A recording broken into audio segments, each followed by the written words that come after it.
আল্লাহ রাসূল সাল্লাল্লাহু আলাইহি ওয়াসাল্লামের একজন সাহাবী সহিহ মুসলিমে এসেছে, সাহাবীর নাম হচ্ছে রাবিআ। কি নাম? ওনার নাম হচ্ছে রাবিআ ইবনু কাব আল আসলামি রাদিয়াল্লাহু তাআলা আনহু। উনি বলেন, কুনতু আবিতু ইনদা রাসূলিল্লাহ, একবার আমি রাত্রিবেলা রাসূল সাল্লাল্লাহু আলাইহি ওয়াসাল্লামের সাথে ছিলাম, কোন এক কারণে রাসূলের সাথে রাত কাটিয়েছি। তো রাসূল সাল্লাল্লাহু আলাইহি ওয়াসাল্লাম যেহেতু তাহাজ্জুদের সালাত পড়েন, তো তিনি বলেন, আমি মাঝরাতে উঠে একটা গামলা দিয়ে পাত্র দিয়ে অজুর পানি নিয়ে আসছি বিশ্বনবীর জন্য, এনে দিলাম। বিশ্বনবী এত খুশি হলেন, আমাকে বললেন, সাল হে কাব, তোমার কি লাগবে চাও। উনি বললেন, আসআলুকা মুরাফাকাতাকা ফিল জান্নাহ।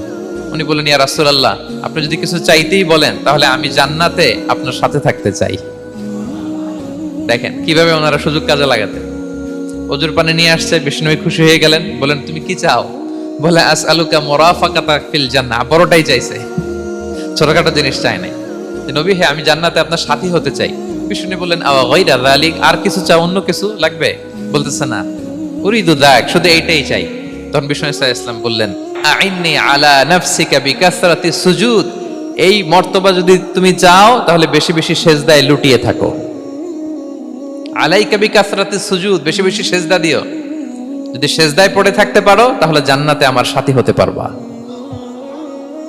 আল্লাহু আকবার।